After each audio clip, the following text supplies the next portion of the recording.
अधिकांश युवा अपने करियर को लेकर के, अपने फ्यूचर को लेकर के बहुत कंफ्यूज्ड हैं। उनको ऐसा लगता है कि पता नहीं भविष्य में क्या होगा। अध्यात्म के क्षेत्र में भी जब पदार्पण करते हैं तो कई बार युवा भ्रमित हो जाते हैं कि हमारे भविष्य की सुरक्षा की क्या गारंटी है। प्रथम बात तो यह है कि हमारी अज्ञानता है कि हम अपने आप को कुछ ज्यादा ही समझदार मान करके कि मैं ही अपनी सारी व्यवस्थाएं कर रहा हूं, ऐसा सोच करके और बहुत ज्यादा असुरक्षित अनुभव करने लगते हैं स्वयं को। हमारे ऊपर भी, जैसे भाई रजनीश जी ने कहा कि एक ईश्वरीय सत्ता है और उसकी न्याय व्यवस्था बहुत ही सुदृढ़ है, निर्दोष है। तो हम अपने आप को एक बार जब अनंत के हाथों में सौंप देते हैं तो भगवान हमारी सारी व्यवस्थाएं करते हैं। और यहां पतंजलि योगपीठ में, वैदिक गुरुकुलम में तो यह प्रश्न ही नहीं आता।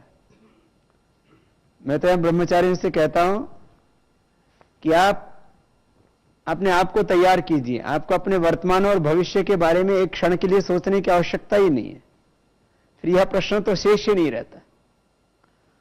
और यदि कोई अपने अत्यंत प्रिय स्वजनों के बारे में भी सोचे तो उसको भी लेकर के भाई रजनीश जी, पूज्य स्वामी सोमानंद जी महाराज जी का उदाहरण दे रहे थे। मैंने स्वयं अनुभव किया है। श्रद्धाचार्य बाक्षण जी भी इस बात को कहते हैं कि जब हम अपने आप को भगवान को सौंप देते हैं तो हमारे लिए क्या शुभ है, इसकी व्यवस्था भगवान के विधान के अनुसार अपने आप होती है। और मैंने स्वयं ने, मेरे साथ श्रद्धेय गुरुदेव उन्होंने और तमाम महापुरुषों ने इसको देखा है। तो हमको इसके बारे में हिसाब किताब लगाने की आवश्यकता नहीं। हमें भगवान की कर्म फल व्यवस्था में, भगवान की न्याय व्यवस्था में जब पूर्ण आस्था होती है, जब हमारे भीतर आस्तिकता का भाव बहुत दृढ़ हो जाता है, तो फिर ये कोई चिंता का प्रश्न शेष नहीं रह जाता है। तो हम एक बार इस मार्ग पर जब कदम बढ़ाते हैं तो प्रारंभ में यद्यपि यह मार्ग कंटकाकीर्ण लगता है, लेकिन इससे ज्यादा सुगम मार्ग हमें तो कोई दिखता है नहीं। इतना सहज है ये मार्ग, इतना दिव्य है ये मार्ग। माने यहां तो सुख ही सुख है, शांति ही शांति है, आनंद ही आनंद है। यहां दुख तो लेश मात्र है ही नहीं। बस एक बार हमें अपने आप को सत्य के पथ पर, भगवान के अनंत के पथ पर चलने के लिए तैयार करना पड़ता है। और ऐसे आप सब ने तो मन बना लिया है। ऐसे बहुत से युवक युवतियां हैं जो अभी सोच रहे हैं कि हमारा गंतव्य क्या है, और इस संदर्भ में उनको बोध हो, इसलिए इस प्रकल्प के बारे में हम बता रहे हैं। आज लोग, कोई घड़ी बेच रहा है, कोई गाड़ी बेच रहा है, कोई अपने और दूसरे जो भी उत्पाद है उनके बारे में बता रहा है। तो हमारी भी एक प्याऊ है। गुरु जी कहा करते हैं, हमारे बड़े गुरु जी कहा करते थे, भाई हमारी भी एक प्याऊ लगाई भी है, उसके बारे में हम बता रहे हैं कि भाई जो भी ऐसी पुण्यशील आत्माएं हैं, सात्विक आध्यात्मिक आत्माएं हैं, वो आकर के अपने उस ज्ञान पिपासा को यहाँ शांत करें, अपने आप को इन ऋषियों के ज्ञान में दीक्षित करें और फिर खुद तृप्त होकर के औरों को तृप्त करें। और आगे भाई फूलचंद जी दूसरे भाइयों को आमंत्रित करें। सुख के विषय में बहुत चर्चा की भ्राता रजनीश जी ने, पूज्य स्वामी जी ने भी उसमें प्रकाश डाला। क्या यही सुख है? स्वरूपम शरीरम नवीनम कलत्रम धनम मेरुतुल्यम वचश्चारुचित्रम हरे रंध्रे मध्ये मनश्चेद लग्नम ततः किम ततः किम ततः किम ततः किम। अगर हम ये लक्ष्य बनाएं कि जिसका शरीर बलिष्ठ है, सुंदर है, बहुत ही दर्शनीय है, वही सुखी है, या जिसके संबंध पति पत्नी के बहुत ही अच्छे हैं, क्या वही सुखी है?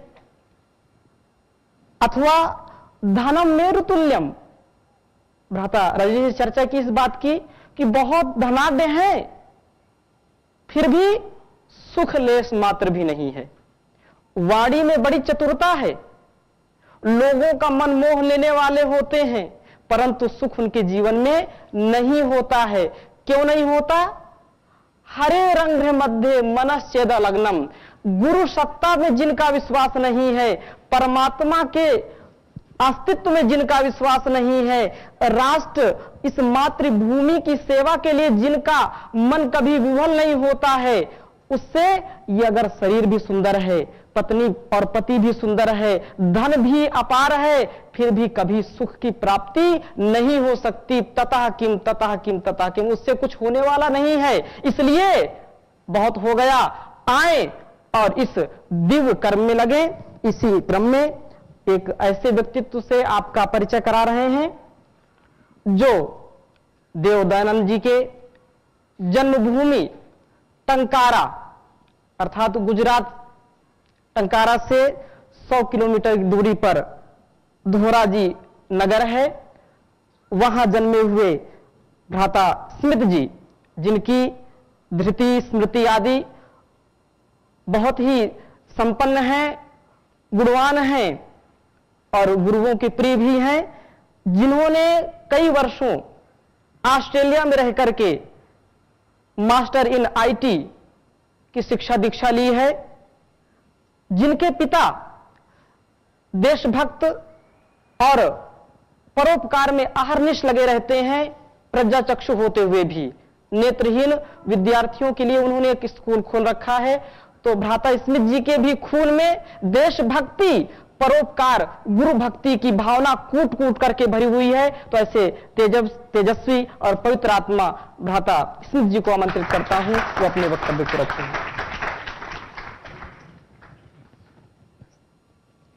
परमपिता परमात्मा और मुझे सुन पा रही, देख पा रही समस्त दिव्य आत्माओं को मैं प्रणाम करता हूं।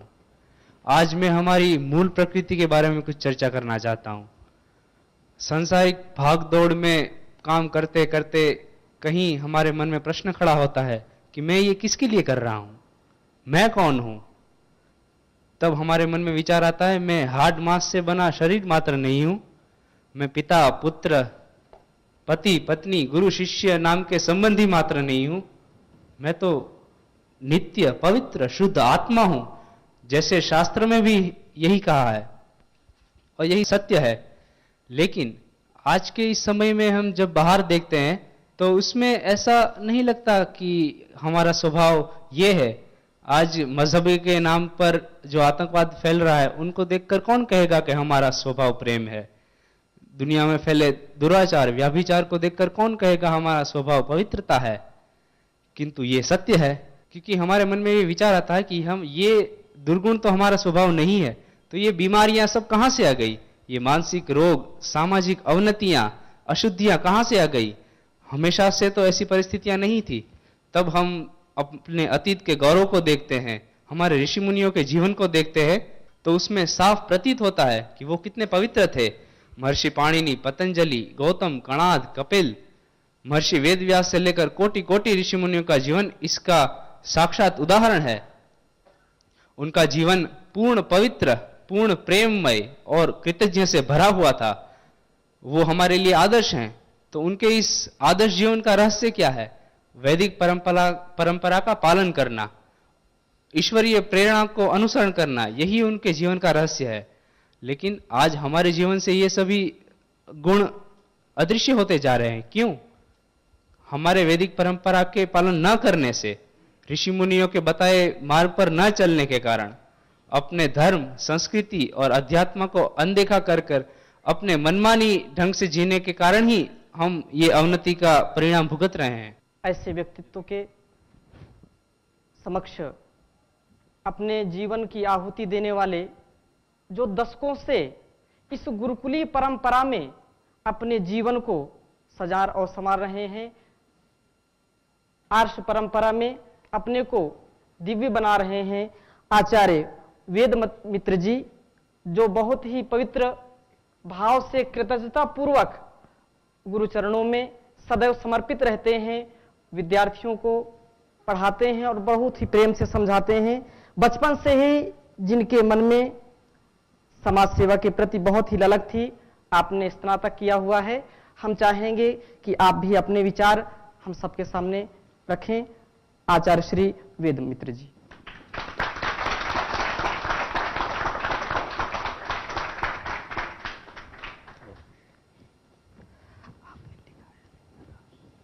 पूज्य गुरु जी, पूज्य स्वामी जी,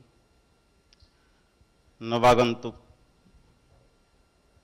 महान विभूतियों, महान आत्माओं, संसार में हर व्यक्ति स्वतंत्र होना चाहता है, स्वाधीन होना चाहता है, निर्भीक होना चाहता है, प्रसन्न रहना चाहता है, सुख शांति आनंद से युक्त रहना चाहता है। मानवीय स्वतंत्रता के नाम से उसको पूर्णता से समझ न पाने के कारण कभी उदंडता, उच्छृंखलता, स्वच्छंदता को स्वतंत्रता मान करके भी व्यक्ति कम से कम सुखी होना ही चाहता है। इसके विपरीत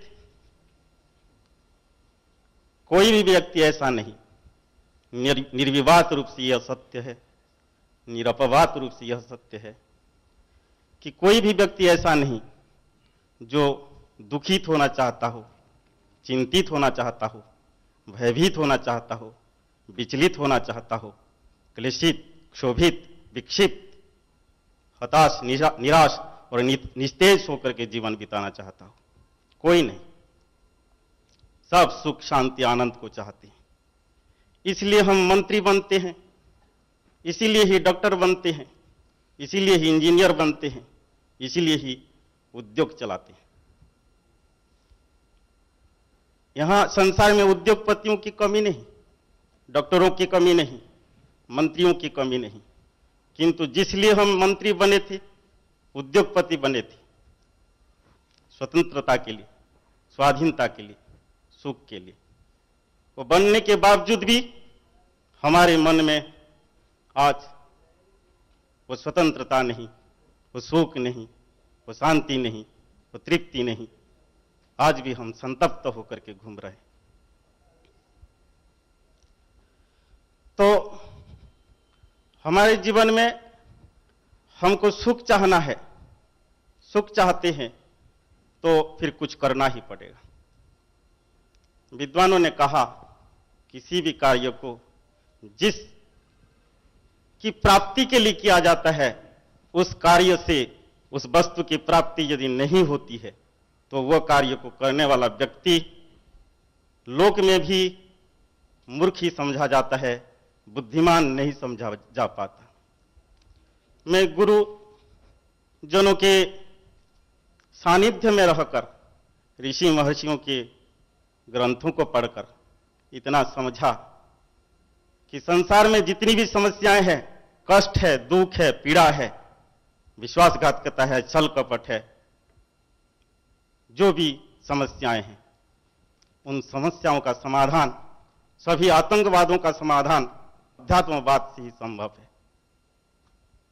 ऋषियों ने इसीलिए हमको कहा कि तुमको अध्यात्म बनना है, उत्तिष्ठत जाग्रत प्राप्य वरान्निबोधत, उठो, जागो, जागरूक हो जाओ, अच्छे ब्रह्मनिष्ठ गुरु के पास, योगनिष्ठ गुरु के पास, सर्वश्रेष्ठ गुरु के पास, एकत्व को प्राप्त कर लेने वाले गुरु के पास जा करके अपने गंतव्य के स्वरूप को समझो, उनसे सीखो, उनके अनुशासन को, नियंत्रण को, निर्देशन को, मार्गदर्शन को, निरीक्षण को, संकेत को समझ करके अपना जीवन निर्वाह करो। तुम दिव्य हो जाओगे, आदर्श हो जाओगे, अनुकरणीय हो जाओगे, प्रेरक हो जाओगे, स्तुत्य हो जाओगे, पवित्र हो जाओगे, पूज्य हो जाओगे। जब तक हम अच्छे गुरु जी के पास न आकर के, उनके अनुशासन में न रह करके उच्छृंखल, उदंड, स्वच्छंद होकर के विचरण करते हैं, ये प्राप्त करना संभव नहीं। इसीलिए हमको गुरु जी के पास आना ही पड़ेगा। संसार में जितने धन हैं, जितने अन्न हैं, जितने स्वर्ण हैं, जितने भवन हैं, जितने वाहन हैं, सम्मान हैं, अधिकार हैं, एक व्यक्ति को दे दो। जितनी स्त्री हैं, जितने समर्थन है, जन समर्थन है, सब एक व्यक्ति को दे दो, तृप्त नहीं हो सकता। प्रकृति देवी माता जी ने भी हाथ खड़ी कर देती है कि मेरे पास पूर्णतः तृप्त करने के लिए साधन नहीं है, मैं नहीं कर सकता। मेरे पास जो है, तुमको भूख लगती है, भोजन मेरे पास है, मैं दे सकता हूं, दे सकती हूं। प्यास लगती है तो पानी है मेरे पास, रोग है तो औषध है, क्रीड़ा चाहते हो तुमको साथी मिलेगा, इस संसार में पर्याप्त रूप से मिलेगा। माता प्रकृति देवी ने भी पूरी प्रबंध कर रखी है, फिर भी वो भी हाथ खड़ी करती है, कहती है कि तुम पूर्ण तृप्त होना चाहते हो, पूर्ण सुख चाहते हो, वो मेरे पास नहीं है, तुम्हारे पिताजी के पास ही है, वहीं जाना होगा, वहीं जाओ। वो हाथ खड़ा कर देती है। इसीलिए हमको वहीं जाना है, एकत्व को प्राप्त करना है, और वही ही सभी समस्याओं का समाधान है। कोई कहे कि क्या पता कि संसार में पूर्ण तृप्त होने का कोई साधन भी हो, कि इससे ही अनुमान लगाया जा सकता है कि वो है। जब भूख लगती है तो भोजन मिलता है, प्यास लगती है तो पानी मिलता है, रोग है तो औषधि मिलती है, ठंडी है तो गर्मी मिलती है, गर्मी है तो पानी और पंखा मिलते हैं। यहां क्या नहीं मिलता? और हम सब लोग तृप्त होना चाहते हैं। मानवेतर प्राणी से लेकर के संपूर्ण मानव जगत तृप्त होना चाहता है, निरंतरता से तृप्त होना चाहता है, निरंतर सुख को भोगना चाहता है। सब कुछ यहां मिलते हैं तो क्या निरंतर सुख नहीं मिलेगा? वह भी मिलेगा, यहां है, वह नहीं मिल रहा है इसलिए वह नहीं है, ऐसा न सोच करके हम ठीक ठिकाने पर नहीं ढूंढ रहे हैं इसीलिए नहीं पा रहे हैं, यह सोचना उचित होगा। है, हम पूर्ण तृप्त हो सकते हैं, पूर्ण स्वतंत्र हो सकते हैं, पूर्ण सुखी हो सकते हैं, आनंदित हो सकते हैं। इसके लिए प्रयास करना पड़ेगा। नवागंतुक विभूतियों, मैं आपके लिए यह कहूंगा कि आप भी यदि स्वतंत्र होना चाहते हैं, सुखी होना चाहते हैं, तो एक बार हमारे वैदिक गुरुकुल की प्रति आइए। यहां कुछ ऐसी व्यवस्था है, आप अवश्य सुखी हो जाएंगे। आपको यदि राष्ट्रीय कार्य में भाग लेना है, सामाजिक कार्य में भाग लेना है, पारिवारिक उन्नति करनी है, वैयक्तिक उन्नति करने हैं, तो भी आइए, उसका भी समाधान यहां है। आप यदि अपने जीवन को दिव्य, श्रेष्ठ, महान और अनुकरणीय बनाना चाहते हैं तो भी आइए। आप अपने को एक आदर्श पितृभक्त, गुरुभक्त बनाना चाहते हैं तो भी आइए। स्वामी जी महाराज बहुत दिन से लगे हुए हैं, संसार में पवित्रता आ जाए, दिव्यता आ जाए, करुणा आ जाए, मानवीय सद्गुण, संवेदना आ जाए, इसलिए करोड़ों नहीं अरबों रुपये खर्चा कर रहे हैं। एक दिन मैं हिसाब कर रहा था, लगभग 4 वर्ष होने वाले हैं मुझे, पतंजलि पीठ ने मुझे क्या दिया होगा, हिसाब किया तो आज की बिजली, पानी, भवन, भोजन, सुरक्षा और गुरुजनों की व्यवस्था, सारी प्रबंधन को जब देखा, आज मैं इतना, इस महंगी शिक्षा में इतना मैं कह सकता हूं कि मेरे पीछे स्वामी जी ने चार वर्षों में 20 लाख रुपए खर्च कर चुके हैं। 20 लाख एक सामान्य व्यक्ति के पीछे। ये 20 लाख रुपए क्यों? कि इस व्यक्ति में दिव्यता आए, इस व्यक्ति में प्रामाणिकता आए, इस व्यक्ति में कृतज्ञता आए। मेरे में कितना आया मुझे नहीं पता, किंतु 20 लाख रुपए दिव्यता के लिए खर्च हो चुके हैं, ये मुझे पता है। संपूर्ण भारत के लिए जो दिव्यता लाना चाहते हैं, जो प्रामाणिकता लाना चाहते हैं, जो कृतज्ञता में भर देना चाहते हैं, जो विनम्रता में पूरे भारत को भर देना चाहते हैं, उनके लिए आप कुछ करना नहीं चाहोगे? आना पड़ेगा आपको भी। आप आओ, ये हमारी हार्दिक इच्छा है। स्वामी जी स्वयं स्नेह, प्रेम, करुणा, वात्सल्य और स्नेह से युक्त होकर के आपको प्रतीक्षा कर रहे हैं कि ब्रह्मचारी आएगा, उसको पढ़ाएंगे, उसको विद्वान भी बनाएंगे, उसको योग्य भी बनाएंगे, उसको स्वात्मनिर्भरशील भी बनाएंगे और साथ साथ दिव्यता में भी भर देंगे। स्वयं आचार्य जी अपने सभी व्यवस्था प्रबंधन को गौण बना करके केवल आपकी अपेक्षा में है, प्रतीक्षा में है कि कभी आ रहा है, रास्ता ही देखे जा रहे। मैं तो दूर से देखता हूं कि कन्या गुरुकुल, वैदिक कन्या गुरुकुल भी पीछे नहीं, वह भी अभी बहनों को ही ढूंढ रही हैं, प्रतीक्षा कर रही हैं। वो आएंगी, उनको हम स्वागत करेंगे। द्वितीय चरण, प्रथम चरण फूल की टोकरी लेकर के सजी हुई, सज धज करके खड़ा है तुमको स्वागत करने के लिए। तुम आओ, तुमको हम स्वागत करेंगे। सब लोग केवल स्वागत करने में ही लगे। इतने सारे स्वागत करने वालों को देख करके मेरे जैसे व्यक्ति भी स्वागत करने की इच्छा होती है, तो मैं भी स्वागत करता हूं। भ्रातृभाव से आपके साथ जीऊंगा, सहभागी होकर के आपके साथ जीऊंगा, सहयोगी होकर के आपके साथ जीऊंगा। आप एक बार आई तो देखिए, तो आइए, कुछ तो होगा। भारत में दिव्यता आएगी, पवित्रता आएगी, सब कुछ आएंगे यहां, कोई रोक नहीं सकता। स्वामी जी परिश्रम कर रहे हैं, खूब परिश्रम, इतना परिश्रम कि उनकी छाती से निकली गर्म हवा के सामने बैसाख के लू भी ठंडी दिखाई देने लग गई है। उनके परिश्रम के सामने, उनके परिश्रम के सामने, उनके ललाट से निकले हुए गाढ़ बिंदु के सामने श्रावण की मेघधारा भी विरल दिखने लगे हैं। उनकी दृढ़ मुट्ठियां इतनी मजबूत हो चुकी है कि लौह खंड भी मृदुल होने लगा है। तो आपको भी तो आना पड़ेगा। इतना परिश्रम कोई कर रहा है तो आपका कर्तव्य नहीं बनता? आप आओगे नहीं? मानवीय संवेदना को क्या समझोगे नहीं? आना पड़ेगा, यहीं मिलेंगे। और यदि आओगे, जिसकी यह धरती है, जिसका यह गगन है, जिसका यह पानी है, जिसका यह पवन है, उस ब्रह्मांड के अधिपति के वरद हस्त तुम्हारी पीठ थपथपाता ही रहेगा। इसीलिए चल पड़ो, मैं सोच रहा हूं तुम आने लगे हो। इतना ही कह करके विराम दे।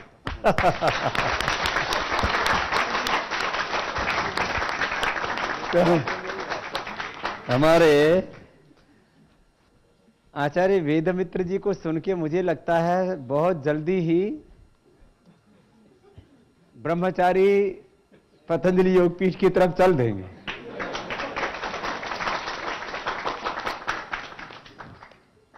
जैसे माता पिता अपने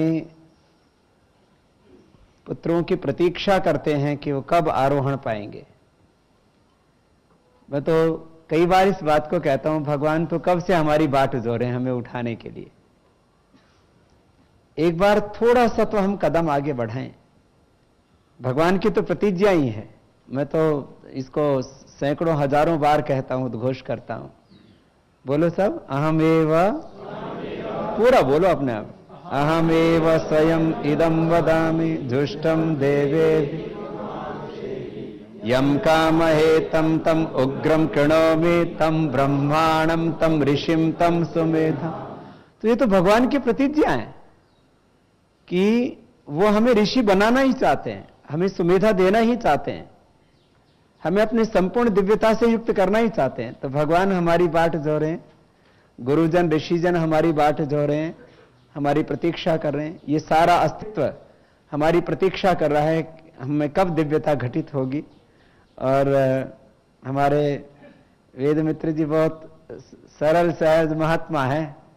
अब एक महात्मा ने एक महात्मा के लिए बुलाया तो, और मैंने तो ये हिसाब किताब लगाया नहीं, लेकिन आज मैं सोच रहा था जब आचार्य वेद मित्र जी बोल रहे थे, गुरु जी डॉक्टर को बनाने के लिए 2 करोड़ रुपए से लेकर के 5 करोड़ रुपए खर्च हो जाता है। डॉक्टर की उपयोगिता है, हमने माना। आजकल तो 25-50 लाख तो डोनेशन में लग जाते हैं। फिर गुरुजी बीएमएस करने के बाद वो एमडी करते हैं और सर्जरी या किसी ऐसे स्पेसिफिक सब्जेक्ट में स्पेशलाइजेशन करते हैं, उसमें तो 1-1, 2-2 करोड़ रुपए डोनेशन देना पड़ता है। तो 1-2 करोड़ रुपए से लेकर के 5 करोड़ रुपए तक एक डॉक्टर के लिए खर्च कर देते हैं। ऐसे 1-1, 2-2 करोड़ रुपए इंजीनियर के लिए खर्च कर देते हैं। एक दिन मैं सेना का पढ़ रहा था, एक पायलट बनाने के लिए गुरुजी 1-1, 2-2 करोड़ रुपए खर्च कर देते हैं, 4-4 करोड़ रुपए खर्च कर देते हैं। तो जब एक पायलट, एक डॉक्टर, एक इंजीनियर आदि बनाने के लिए करोड़ों रुपए खर्च किया जा सकता है, तो एक अच्छा ब्रह्मचारी ऋषि बनाने के लिए यदि करोड़ों रुपए भी खर्च हो जाए तो कम है।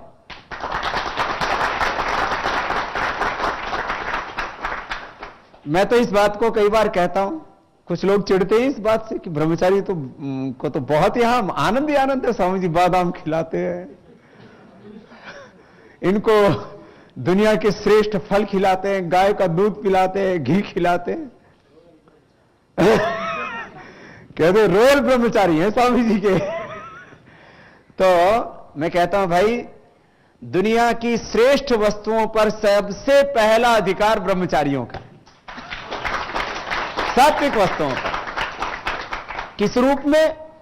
कि वो अपने भीतर दिव्यता ला सकें, अपने शरीर को सबल बना सकें, अपनी इंद्रियों पर निग्रह कर सकें, जितेंद्रिय हो सकें, अपनी प्रज्ञा को और ज्यादा प्रखर बना सकें, प्रज्ञावान हो सकें, और वो जीवन की जो श्रेष्ठतम अवस्था है, चेतना की जो श्रेष्ठतम अवस्था है, शिखर, उस तक वो पहुंच सकें।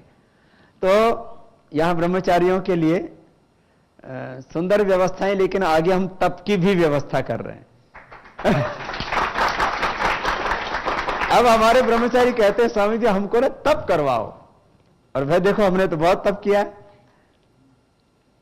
आप लोगों के लिए जो हम 1 महीने में खर्च कर देते हैं, शायद हमने तो पूरे अध्ययन काल में उतना अपने ऊपर खर्च किया होगा। गुरु जी हमारे साथ में बैठे, करीब 40 ब्रह्मचारी थे, उनके लिए हम भिक्षा मांग के लाया करते थे। फिर गुरु जी हमको गौ सेवा में लगाते थे, तो उसमें भी बहुत गौरव का अनुभव करते थे, और ये मानते थे कि जो भी हमारे जीवन में घटित हो रहा है वह हमारे जीवन को शुभ से भरने के लिए, दिव्यता से भरने के लिए। तो यहां तो ब्रह्मचारियों के लिए जो भी इस धरती के में शुभ है वो सब कुछ यहां उपलब्ध है। तो ब्रह्मचारियों के निर्माण का, आचार्य कोटि के, ऋषि कोटि के व्यक्तियों के निर्माण का, मैं बार बार कहता हूं, दुनिया के लिए सबसे बड़ी चुनौती है एक अच्छे व्यक्ति का निर्माण। This is the biggest challenge and crisis in the world. सबसे बड़ी चुनौती और सबसे बड़ी उपलब्धि यही है। एक अच्छा व्यक्ति राजनीति में होता है तो पूरे देश की राजनीति को बदल देता है। एक अच्छा व्यक्ति पर्यावरण के क्षेत्र में होता है तो पूरी दुनिया के पर्यावरण को अच्छा करने के लिए नए कीर्तिमान बनाता है। एक व्यक्ति अध्यात्म में दिव्यता लिए हुए जीता है तो करोड़ों लोग उस अध्यात्म की ओर अग्रसरित होते हैं। एक एक व्यक्ति शिक्षा के क्षेत्र में, चिकित्सा के क्षेत्र में, जहां जहां एक एक दिव्य व्यक्ति है, चाहे वो पारिवारिक संदर्भ हो, सामाजिक हो, आर्थिक हो, राजनीतिक हो, वैश्विक संदर्भों की हम बात करें, एक एक व्यक्ति में अपरिमित शक्ति सामर्थ्य है। तो एक एक व्यक्ति यहां पर तैयार होगा, हो रहे हैं, हो चुके हैं, अभी तो और बहुत दिव्यता घटित होने वाली है। गुरुवर बिरजानंद ने एक महर्षि दानेन्द्र तो तैयार किया था। आचार्य चाणक्य ने एक चंद्रगुप्त हित को तो तैयार किया था। महर्षि विश्वामित्र और वशिष्ठ ने एक मर्यादा पुरुषोत्तम श्रामी को तो तैयार किया था। आचार्य संदीपनी ने एक योगेश्वर श्री कृष्ण को तो तैयार किया था। एक एक हमारे आचार्यों ने एक एक महान व्यक्तित्व को तैयार किया। अब यह दिव्यता किसमें कितनी घटित होती है, यह उसके प्रारब्ध, पुरुषार्थ और भगवान के अनुग्रह पर निर्भर करता है। लेकिन मैं तो यह मानता हूं दिव्यता निश्चित रूप से घटित होगी और वह आप में घटित हो रही है अभी। और ऐसे ही ब्रह्मचारी अपनी बात भी सब तक संप्रेषित कर